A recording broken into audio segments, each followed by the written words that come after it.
because like when I was featuring, besides being excited about featuring, I was excited about your intro, because your intros are always so good. And I want to thank you for making this such a wonderful, safe space where people can come to perform and feel like they can be vulnerable and open, because that's really important.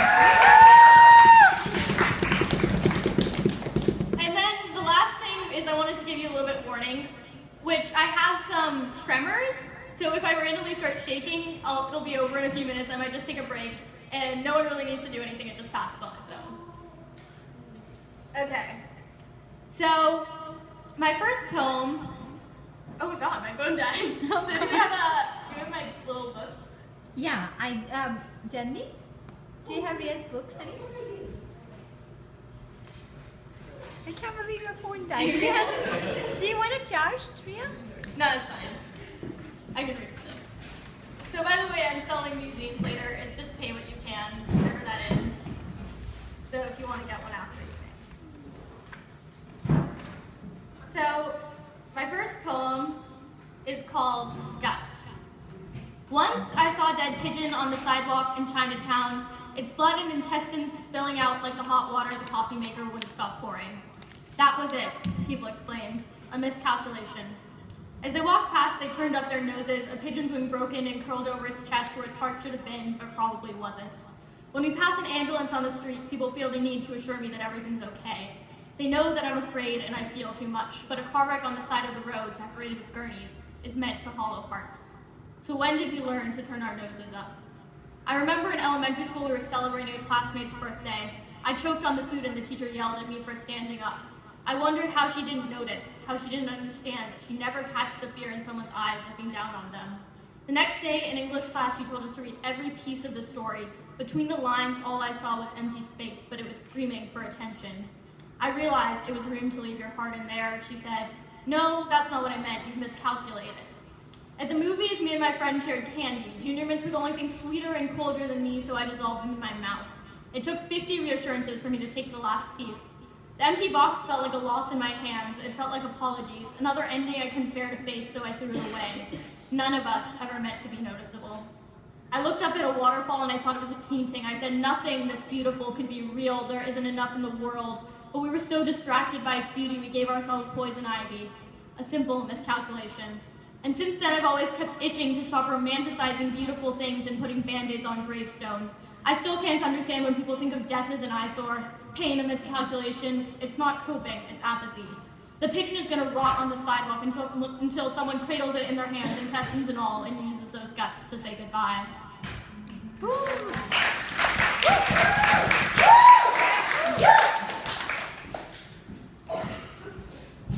So this next poem is kind of an interesting one, because it's about, like, I've been in a wheelchair for 6 months-ish, Yes. around that time. And since then, I've had some trouble with keeping up with my friends, keeping relationships and seeing each other as much as I'd like to. So like some of these people I haven't seen in months, even though I love them dearly. And I wanted to write just about that and my struggle with loving people and showing love in different ways than I'm used to. It's called Calling Out Sick. I've heard over and over, wear your scars with pride. I'm not sure if it's a lesson or a promise to be made one more time. When they say what goes up must come down, I ask if they mean pain or dignity. When I call in sick, it's a dizzy wreck and tell you my heart is battling my chest and losing, I don't want an answering machine message. Saying I'm sorry, but you need to try harder to reach me. I never thought you were a string of numbers, but I try to reach you in the way that I always promise to see you, even though I know this will happen again. I try to reach you in the way I tell you I'm sorry for sending you too many puppy pictures when I know you don't like dogs. I try to reach you in the way I ask you for pictures of your haircut 2 days before it happens. But sometimes all I've got is a string of numbers. And I visualize them like a blood pressure monitor, vertical in the way of carrying each other, vertical in the way that the letter I is meant to be written. And while I've only ever written in cursive where the I's fall over and the U's do too, they never quite hit the ground because they're pulling each other up by a string. I just ask that when I call in sick as tired eyes and tell you I'm feeling every piece of my insides, I don't get an answering machine message. I'm asking you to pick up the phone and listen. Woo.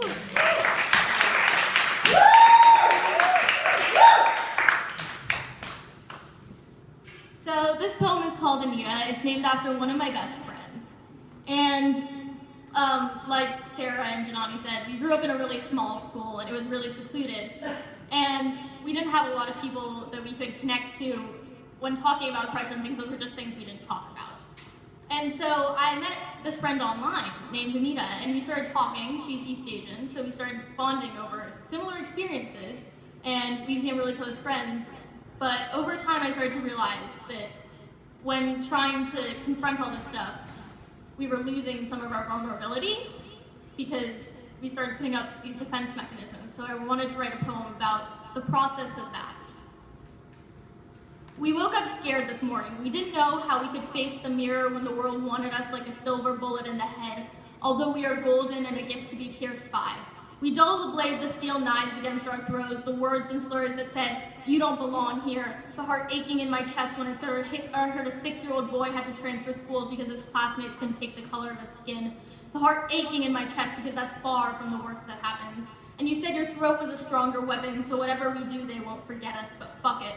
We knew what it was like to be the way the city loves the fog in bright white and to be the gray skies behind it. We didn't grow up without rain drumming on our chests and plastic umbrellas aren't all that sturdy. They said, this isn't a race issue, and we wouldn't tell if our hearts were being beaten or beating themselves.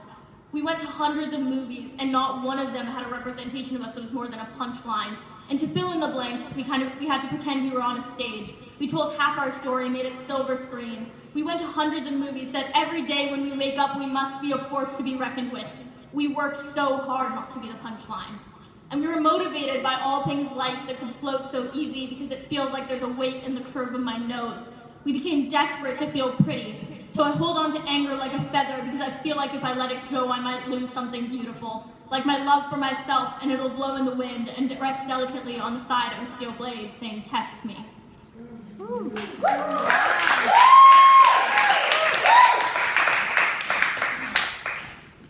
So this poem is called Coping.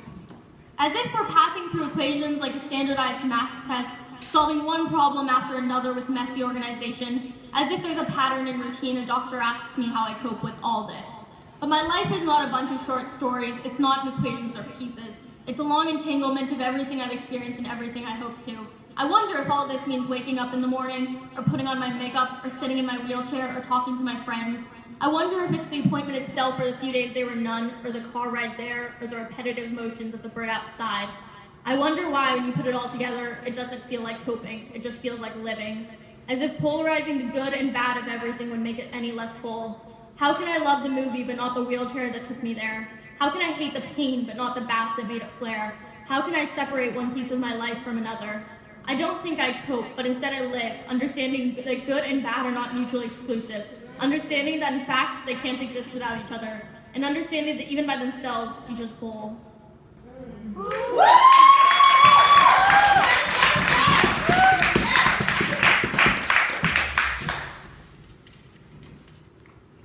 So this is a poem I wanted to dedicate to GDX, because it kind of sums up how culture fuck makes me feel in this space. It's called Heartache Soldiers. We are heartache soldiers twisting our pain into love and shooting it out on a battlefield, using compassion as a weapon. When we say thank you, they don't say you're welcome because we never were, but we still take what we deserve. We are heartache soldiers. We don't have to know someone to feel joy in their joy and pain in their pain. People say we're too sensitive, that we can't care about everything so much, that shit happens. We say, you've never known this kind of love.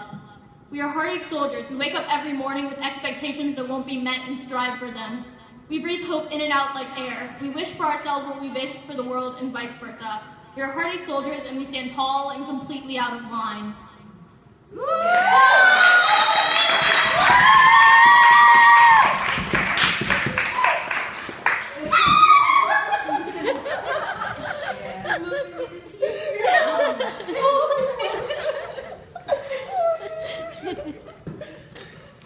So this poem is called Fuck Gender Roles. Yes. Fuck gender roles, they say, with their heads turned another way before they look back at you checking off lists of trans enough, of passing, of real, of writing in margins about how kids these days just think they're trans because they like boys' t-shirts. But how can you expect me to see you as a girl if you're not in a dress? While crossing out pronouns and scribbling in the ones they see fit by how you dress, by how you talk, by how you sit. Commend a cis boy for wearing lipstick, then lean and talk about how you're so progressive, and say, sorry, but it's confusing, it's just hard for me to see you that way.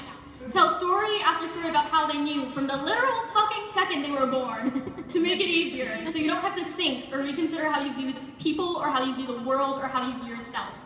Would it be easier if I printed your own words out on stickers so you could see clothed or genderless on every single person so you believe that it's true for every single person and not just the ones you deem fit?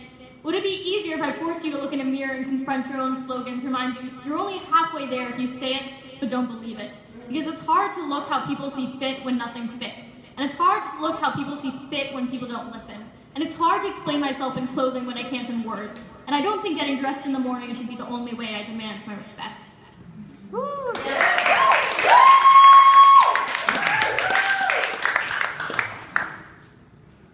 This poem is called Ghosts in Waiting. It's safer on the other side, a bedridden upset. I said, I'm ill in the head, you mean we, he said. He doesn't go out all that much, not by choice, but by reason. When he does, there are ghosts out there, the same ones who haunt his home, maybe. I tell him I've seen them around too, that they've never gotten quite close enough to hurt me, but it's not that simple because they can hurt without injury. I had to wait on text messages while my friend was in the hospital. She said, I'm okay, don't worry about me if I don't respond, but it was sent from an ambulance. I said, I don't know what to say, but I'll be waiting when you get back. Sometimes I feel like my friends have covered themselves head to toe in paint, the way you can see more of them than they say there is. He said, I can't sleep with the lights off, and in that moment I wanted nothing more than to be the lights. But there was a time I texted my friend from an ambulance, saying not to worry, that I'd just be gone a while. They said, I don't know what to say, but I'll be waiting when you get back, or at least that's what they meant. So when the ghosts are haunting over his shoulder, I want to be the lights holding up a pillar to keep the ceiling from caving in, but also the darkness, quiet and understanding, whispering, I don't know what to say, but I'll be waiting when you get back. Woo! Yes.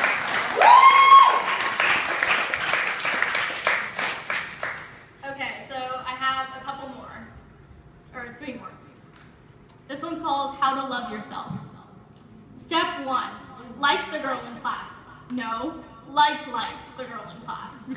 Carry her name around in the palm of your hand, ball into a fist where no one can reach it without a fight, not even yourself. Step 2, hold the fist of your hand in front of your face like a mirror. Wonder if that's really your reflection in it. Tell yourself it's all just part of growing up. Don't ask yourself why then, you won't tell your friends. Step 3, convince yourself that you want to kiss girls in a straight way. Call it a girl crush and hope no one asks how many you have. Try to forget how many you have until you force yourself to feel it. Step 4, unravel your fist and look at her name. Believe in her name. Then toss it up and have it bounce off the walls till it falls in your mouth. Swallow it. Step 5, listen to every comment people say. Overanalyze every comment people say. Listen for a sign you're accepted, but only remember the signs you're not. Step 6, wait for your friend to come out, lie to them about yourself anyways. But only for a few more months until it burns your throat and you puke it out. Step 7, make jokes about it, learn it's okay, feel it fully, understand it. Step 8, tell your parents while crying, think over and over they will not listen. Let them prove you wrong. Let everything be better. Step 9, make jokes about it, learn it's okay, feel it wholly, understand it. Step 10, start learning to be safe but not afraid. Stop telling your story in second person. Say, I am getting there, I'm getting there. Woo.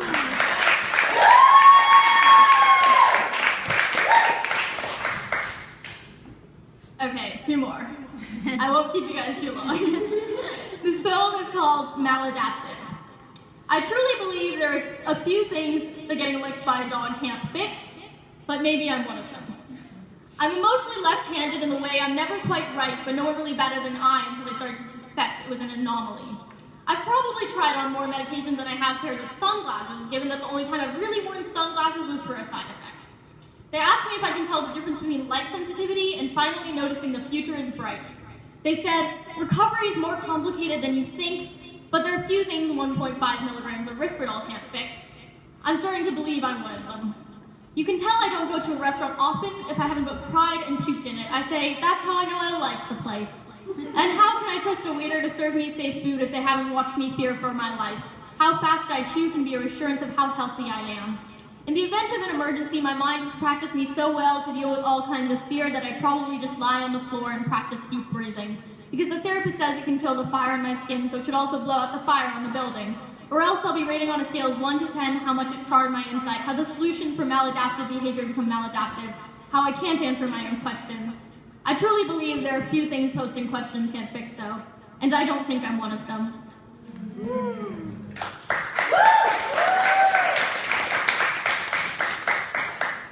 And my final poem is dedicated to my parents, who are both here, and I love very much. Called Moonlight. Sometimes you see little kids throwing rocks into lakes, swinging arms with such fury to see just how far it will go. And the rock lands, making ripples in the lake like the water is trembling with fear or pain, but in seconds it's peace again. Sometimes you see little kids who seem to be the lakes, with ripples shaking their bodies and waters escaping to the shores of their cheeks, and they know it was just a rock and returned to their place. Sometimes I wonder what these children hold in their hearts, but they don't have the words to say yet. Whether the rocks at the bottom of the lake make it a better home for swimming fish and clever imaginations, or they just make the lake flow over. Sometimes I wonder if flowing over just makes it an ocean with crashing waves of sand that turns to glass, and that makes the windows through which we see the world as more than it was before. When moonlight reflects on water, it becomes a display of color. When it reflected on humans, it became poetry.